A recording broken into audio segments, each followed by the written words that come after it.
बाबा ही काय गोष्ट हिंदू शिवसेना प्रमुख माननीय बाळासाहेब ठाकरे यांचा उद्धव साहेब तू मागे वळा, राहुल पाटील साहेब तू मागे वळा. जमलेल्या माझ्या तमाम कट्टर निष्ठावंत जीवाला जीव देणाऱ्या शिवसैनिक बांधवांनो, भगिनींनो आणि मातांनो, आवाज आला? आवाज येतोय का? आवाज जरा चॅनल वाल्यांना कृपा करून कॅमेरा ऑन ठेवून खाली बसला.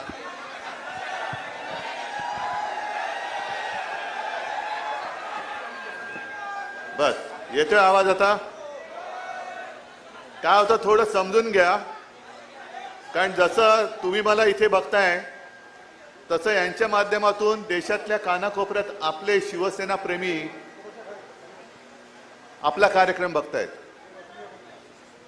आता येण्यापूर्वी इथल्या पत्रकारांबरोबर भेटलो आणि त्यांनी मला विचारलं की कालपासून तुम्ही सभा घेताय, कसा प्रतिसाद आहे? म्हटलं मुळामध्ये ह्या सभा नाहीच आहेत, ह्या माझ्या शिवसैनिकांच्या कौटुंबिक भेटी आहेत, त्या सभेसारख्या होत आहेत. आणि इथे सगळे बघा कसं गच्च भरलंय, बाजूचा हॉल गच्च भरलाय, बाहेर रस्त्यावरती गर्दी आहे. इथे कुठेही काही नेण्या आणण्याची सोय, येता जाताना पर डे कोणाला पैसे दिलेत काय?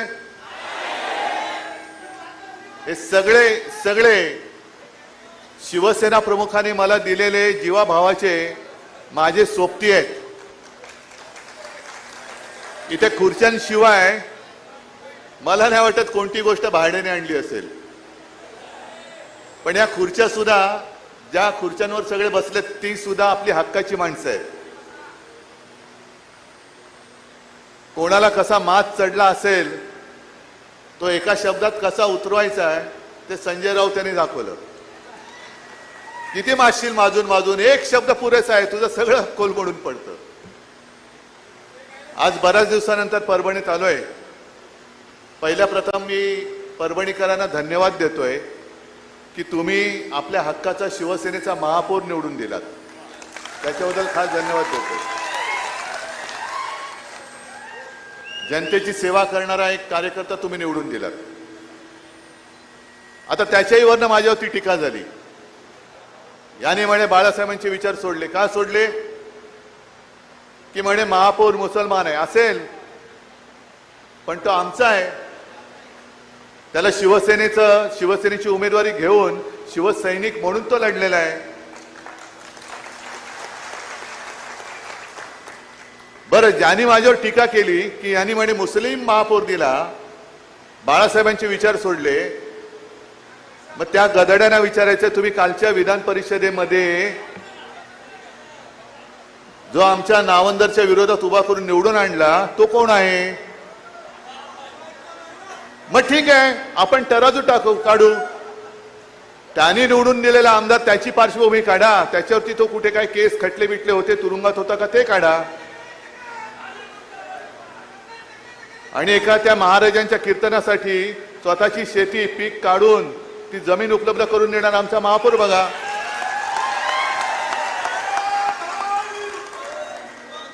पण हे किती दिवस चालणार?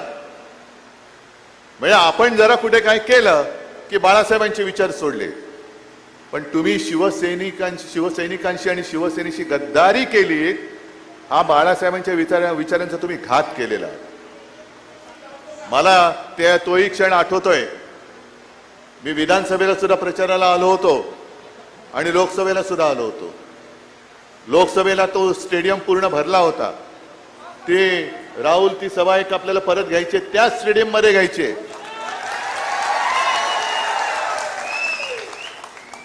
आणि पाऊस आला होता ना, पण त्या पावसात सुद्धा ना तुम्ही आलात ना मी आलो.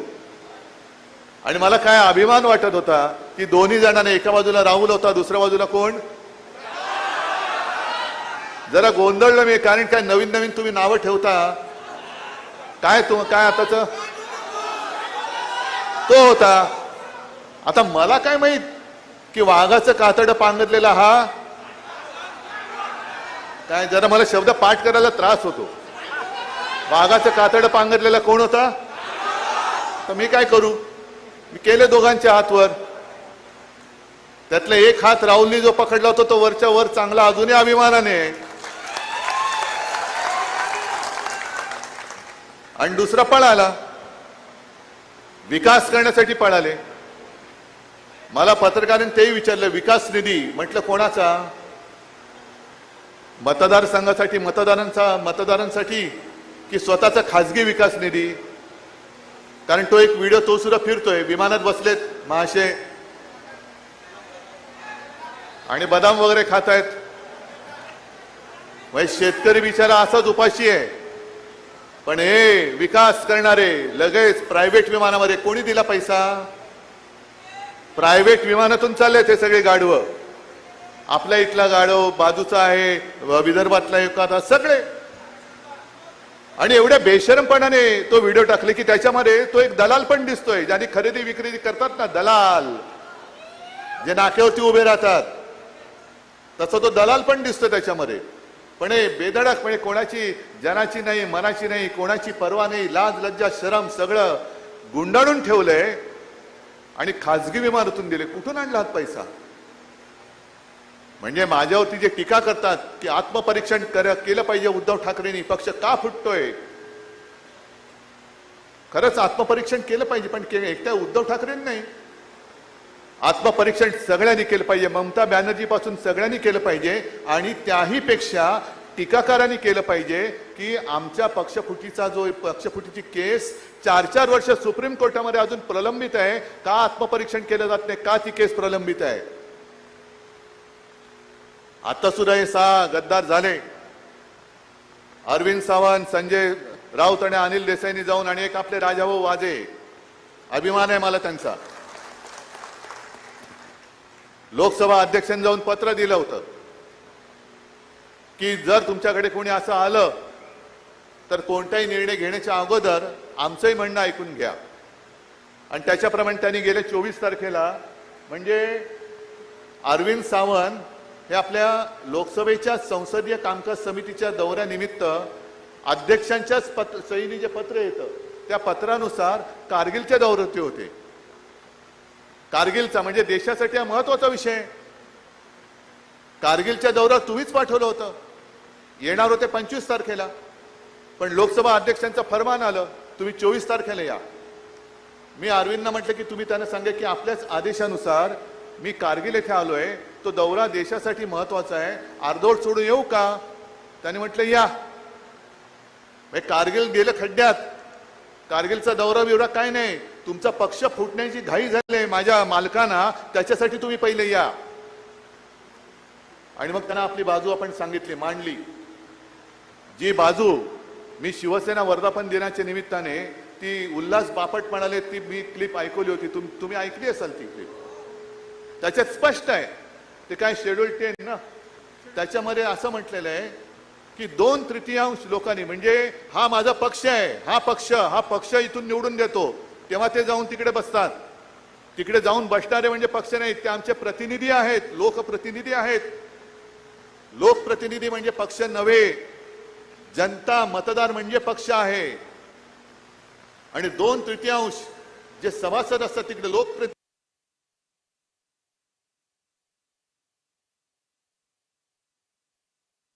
असतात. म्हणाले ती मी क्लिप. आणि दुसऱ्या पक्षात विलीन झाले तर त्याला कायदेशीर मान्यता मिळू शकते का? तर उल्हास बापटांनी म्हटले नाही. कायदे तज्ञ आहेत उल्हास बापट, बुजुर्ग आहेत, अशी माणसं फार थोडी राहिले ज्यांना कायद्याची, नुसते बुजुर्ग नाही तर कायद्याची काही बूज आहे, कायद्याची काही जाणीव आहे, कायद्याबद्दल काही आदर आहे, कायद्याचा अभ्यास आहे. आणि त्यांनी स्पष्ट सांगितले की त्याच्यात संविधानात, हे कोणी तुम्ही मी किंवा बापटांनी लिहिलेलं नाहीये, संविधानात घटनेमध्ये लिहिलेलं आहे की जेव्हा एखादा पक्ष दुसऱ्या पक्षात विलिनीकरणाचा निर्णय घेतो त्याला 2/3 लोकप्रतिनिधींचा जर पाठिंबा असेल तर ते होतं. 2/3 लोकप्रतिनिधी विलिनीकरणाचा निर्णय घेऊ शकत नाही. आता हा तुमचा नवीन जो शब्दांनी तुम्ही जो बॉस म्हणताय, हे सगळे 6च्या 6 जर कायद्याचं राज्य या देशात असेल तर ते बाद झाले पाहिजे, जर कायद्याचं राज्य असेल तर. आणि कायद्याचं राज्य नसेल, पण मला अजूनही लोकसभा अध्यक्षांवरती विश्वास आहे, कारण शेवटी तुम्ही कायदा पाळला नाहीत तर जनतेला सांगू शकणार नाही तुम्ही कायदा पाळा म्हणून. सुरुवात वरून व्हायला पाहिजे. लोकसभा अध्यक्षांनी कायदा पाळला पाहिजे. जे डॉक्टर बाबासाहेब आंबेडकर यांनी आपल्याला घटना दिलेली आहे, जी घटना दिली त्या घटनेनुसार जे योग्य आहे ते योग्य करण्याचा अधिकार हा लोकसभा अध्यक्षांनी दिलाय. अधिकार आणि मर्जी याच्यामध्ये फरक आहे. आम्ही अधिकार मानतो, मर्जी मानणार नाही. मर्जी नाही मानणार आम्ही.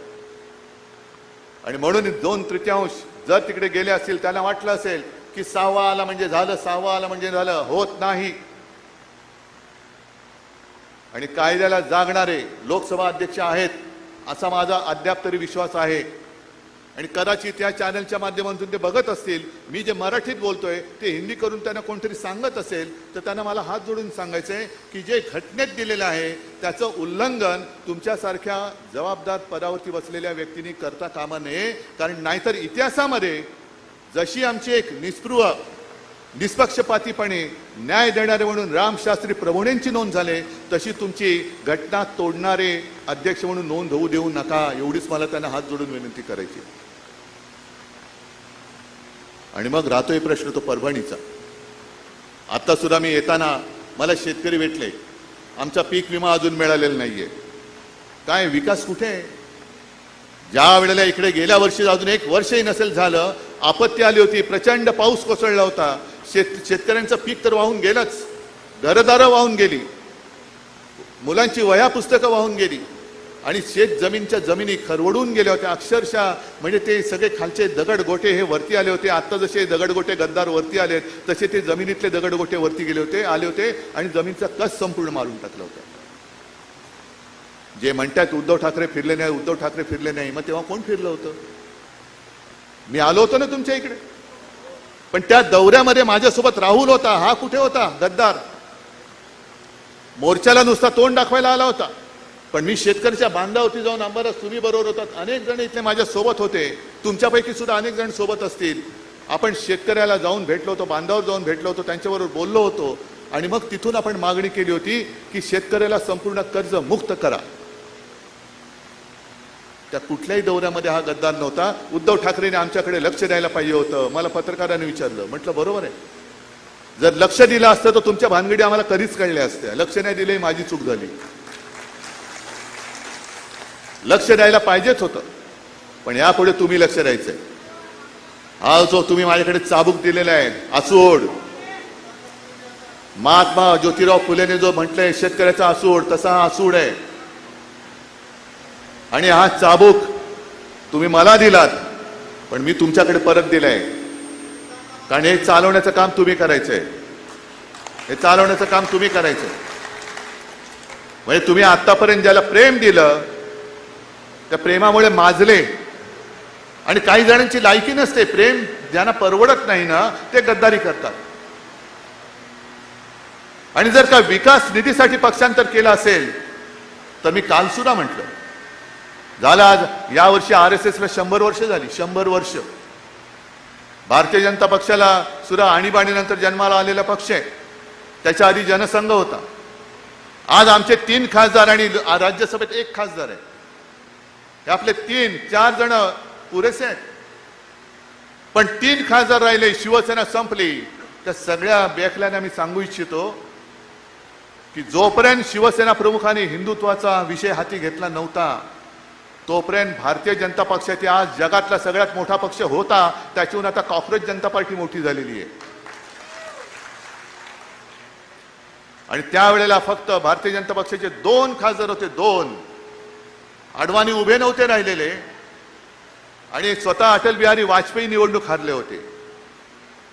म्हणजे तेव्हा खरंच भाजपला मूठमाती देऊन मोकळं झालं असतं तर बरं झालं असतं. पण आपण भोळी माणसं. हिंदुत्व हिंदुत्व हिंदुत्व. आमचं हिंदुत्व वेगळं हिंदुत्व आहे. आमचं हिंदुत्व हे राष्ट्रीयत्व आहे. पण जो या देशाला आपला मानतो तो मुसलमान असला तरी आमचा आहे, हे आमचं हिंदुत्व आहे. आणि मी नेहमी जे सांगतो की आमचं हिंदुत्व कसं आहे, आम्ही जय शिवराय पहिलं बोलतो, कारण छत्रपती शिवाजी महाराज हा आमचा देव आहे, आई तुळजाभवानी आहे, हर हर महादेव म्हणतो, जय श्रीराम पण म्हणतो. पण आमचं हिंदुत्व हे हृदयात राम, हाताला काम आणि शेतकऱ्याला शेतमालाला दाम हे देणारं आमचं हिंदुत्व आहे. पण यांचे 2 खासदार राहिले होते.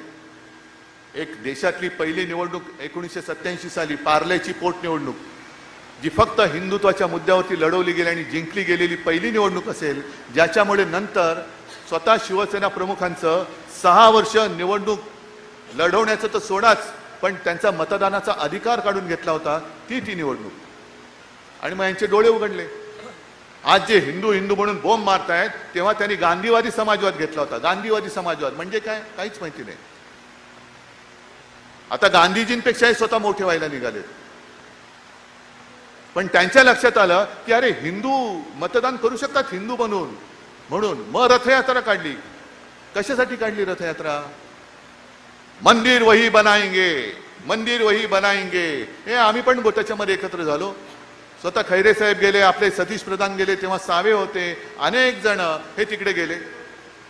बाबरी पाडली गेली, कारण कार सेवा करायचे.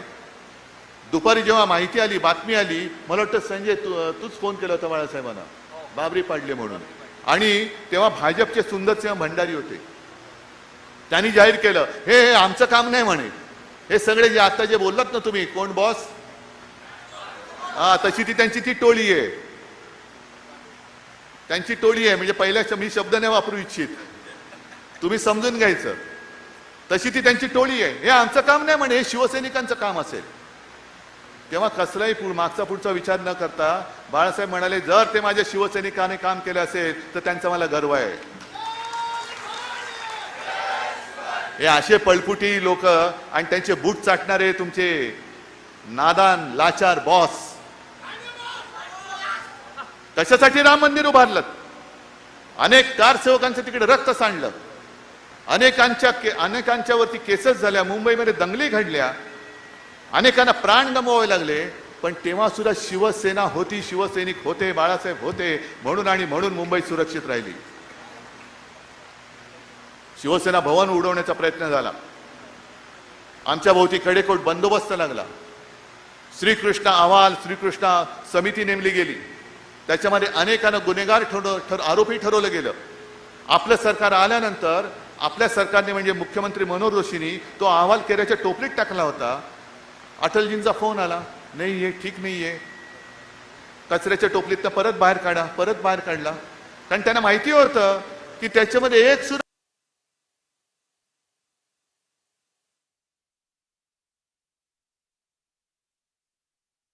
ज्यांनी हिंदूंचं रक्षण केलं ते सगळे शिवसैनिक होते. सगळ्या केसेस होत्या ते शिवसैनिकांवरती होत्या. भाजपचा एक सुद्धा कार्यकर्ता त्याच्यात नव्हता. मग हे सगळं केलं ना, शिलापूजन केलं.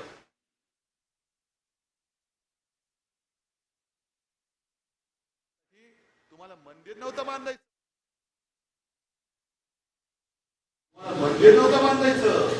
तुम्हाला रामाच्या नावाने दुकान उघडायचं होतं, लुटालूट करण्याचं, की हिंदू त्या बाबराने ते मंदिर पाडलेलं, हे बाबराची अवलाद हे राम मंदिर लुटताय. पण तुमच्या त्यांच्या बाबरात फरक तो काय? मग भारतीय जनता पार्टीचे तुम्ही सगळे आहात का? आणि हे सगळे जण तिकडे गेले ते त्याला पाठिंबा द्यायला गेले. आणि काल जो एक मुद्दा मांडला तो सुद्धा फार महत्वाचा आहे. कारण तुम्हाला सगळ्यांना असं वाटतं हा राग असाच ठेवला पाहिजे, हा चाबूक मुंडक ठेवण्यासाठी गेलेला नाहीये. या गद्दारांची कीड हा परभणीचा दुर्दैवी इतिहास झालेला आहे की ज्याला आपण शिवसेनेचा उमेदवार म्हणून तिकडे उभा करतो, तुम्ही कशाची पर्वा न करता त्याला निवडून देता. नंतर विश्वास ठेवायचा नाही तरी म्हणजे ठेवायचा तरी कोणावर आणि नाही तरी कसा? मग 2 वेळा आमदार असेल, मग 3 वेळा खासदार असेल, पण खासदारकी गेल्या वेळेला म्हणजे 19 साली आपल्यावरती जी टीका होत होती की तुमचे 18 खासदार निवडून आले, हे म्हणे मोदीजींच्या चेहऱ्यावरती निवडून आले. मग तुम्ही सगळे साक्ष आहात, तुम्ही सगळे परभणी लोकसभा मतदारसंघातले सैनिक आणि मतदार आहात ना, आहात की नाही आहात? मग मला फक्त एका प्रश्नाचं उत्तर द्या.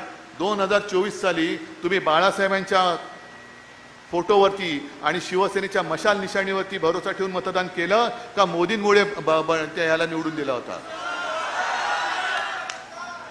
मग त्याच्या विरोधात म्हणजे पूर्ण देशामध्ये मोदींची लाट होती, राम मंदिर बांधलं होतं, तरी देखील महाराष्ट्राच्या मतदारांनी मोदींच्या विरोधात मतदान केलेले हे सगळे खासदार आज परत त्यांच्या पायाशी लीन झाले. हा महाराष्ट्राचा अपमान नाहीये?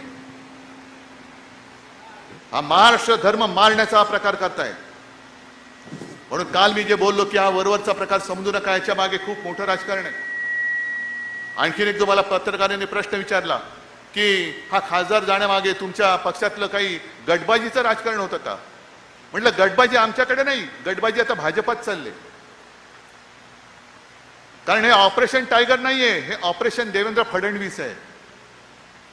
देवेंद्र फडणवीस जसं मध्य प्रदेशमध्ये निवडणुका कोणाच्या चेहऱ्यावर जिंकला? भाजप, शिवराज सिंग. मग सगळे त्याला प्रेमाने मामा म्हणायचे, मामा मामा मामा. बनवला ना त्याला मामा, त्याचं नामोनिशाणच ठेवलेलं नाहीये. कारण हा मामा उद्या पंतप्रधान पदाच्या शर्यतीत येऊ शकतो, उद्या भाजपचा अध्यक्ष होऊ शकतो. फिर मामा को उल्लू बनाओ, मामा को बुला लिया ऊपर, डाल दिया कोने में. आता शिवराजचं नावच नाही कुठे. म्हणजे जो जो पंतप्रधान पदाच्या शर्यतीत येऊ शकतो त्यांना वेळेमध्ये कापून टाका. तसंच देवेंद्र फडणवीसांचे पंख कापण्याचे प्रकार सुरू झालेले आहेत. काल माझ्यासोबत तिकडे, काल परवा माझ्यासोबत विमानात बसले होते, पण हतबल होते, हतबल. म्हणजे कळतच नव्हता मुख्यमंत्री आहे असा काय झालं. ह्या आत्मविश्वास पूर्णपणे गमावलेला हा माणूस. कारण त्यांना कळतंय की आपले पंख कापतायत आणि कापणारे आपलेच बॉस आहेत. आपण करायचं काय? न्याय तरी कोणाकडे मागायचा? कोणतं दार ठोकायचं? कारण ते दार उघडलं तर पंख कापणार, हे दार उघडलं तरी पंख कापणार. म्हणजे जे काय वाचलंय ते वाचून जेवढे दिवस आहेत तेवढे ढकललेले बरे. या परिस्थितीमध्ये देवेंद्र फडणवीस आहेत. कारण कदाचित उद्या, कारण प्रत्येक गोष्टीला शेवट असतो, यांच्यानंतर कोण, त्यांच्यानंतर कोण, महत्वाकांक्षा सगळ्यांच्या असू शकतात. उद्या कदाचित देवेंद्र फडणवीस पंतप्रधान पदाच्या शर्यतीत आले तर, जसं तुम्ही विसरून गेलात, नितीन गडकरी होते की नव्हते? नितीन गडकरी भाजपचे अध्यक्ष होते, पुन्हा अध्यक्ष होत होते. पण पुन्हा अध्यक्ष झाले असते तर कदाचित नितीन गडकरी पंतप्रधान झाले असते. म्हणून गडकरींचे पंख असे कापले, असे कापले की त्यांच्या सगळ्या त्या निष्ठेमध्ये इथेनॉलचं पाणीच घालून टाकलं, पातळ करून टाकलं, त्यांचं सगळं भेसळ करून टाकली. आता नितीन गडकरी बिचारे काय करू शकतात? काही करू शकत नाही. कारण पंखच छाटलेत. उड उड उड उड उड. कसा उडणार? पंख तुम्ही छाटलेत, पिसं तुम्ही कापलीत, उडूच शकत नाही. आणि म्हणून बरोबर बघा, कारण आता मिंदेला काय भविष्य नाहीये. गद्दार शेवटी गद्दारच असतो.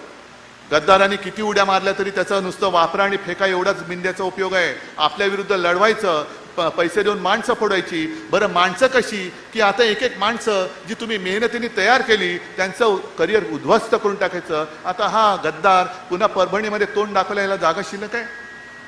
म्हणजे एक माणूस संपला, बाजूचा संपला, त्याच्या बाजूचा संपला, सगळे आपली माणसं संपून टाकायची, कोणी प्रतिस्पर्धी ठेवायचा नाही. तसाच उद्या या मिंदेचा कार्यक्रम होणार आहे.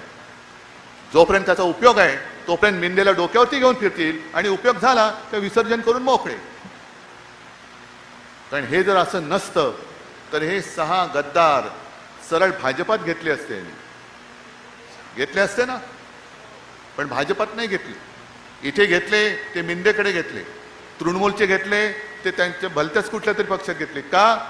कारण जर भाजपात घेतले तर भाजपाचा त्यांना पक्षादेश जारी लागू होईल आणि मग मतदान घेतलं तर पंतप्रधानपदी कोण पाहिजे तर त्यांना झक्कत हे भाजपचा जो नाव असेल, जे असेल त्यांना मतदान करावं लागेल. पण सगळे मोकळे असतील आणि मित्र पक्ष म्हणून असतील तर मग ते त्यांची मतं वेगळी वेगळी ही मांडू शकतात. म्हणून हा डावपेच चाललाय. अंतर्गत गटबाजी ही भाजपामध्ये आहे, शिवसेनेमध्ये नाहीये.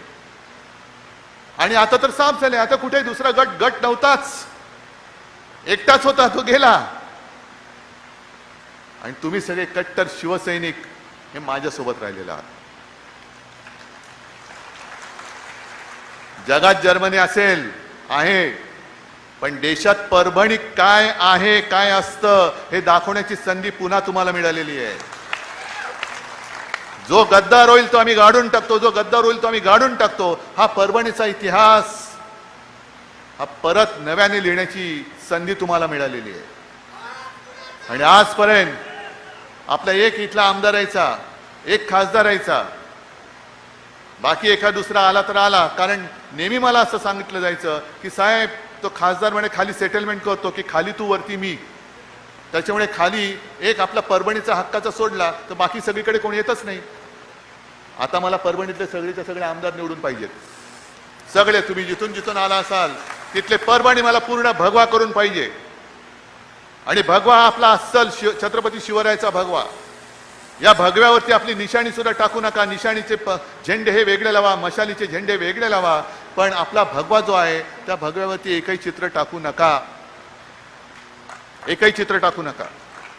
कारण हा सुद्धा त्यांचा एक डाव आहे की भगव्यामध्ये गोंधळ उडवून द्यायचा. तुझा भगवा वेगळा, ह्याचा भगवा वेगळा. नाही, भगवा हा एकच, हिंदुत्वाचा भगवा, शिवरायाचा भगवा, शिवसेनेचा भगवा हा फक्त आणि फक्त भगवा आहे. त्याच्यावरती दुसरं कोणतेही चित्र असता कामा नये, हे ठेवायचंच नाही. मशाल निशाणी जशी धनुष्यबाण होती, आज मशाल आहे.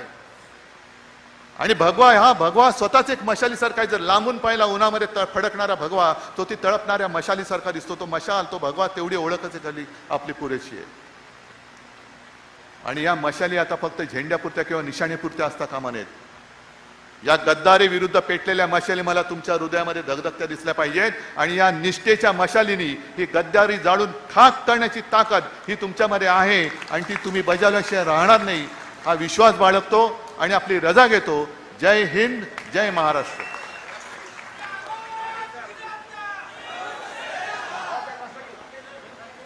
या ठिकाणी राष्ट्रगीत होईल. राष्ट्रगीत झाल्यानंतर माननीय पक्षप्रमुख जातील. त्याच्यानंतर आपण सर्वांनी जेवण करू. परेड सावधान.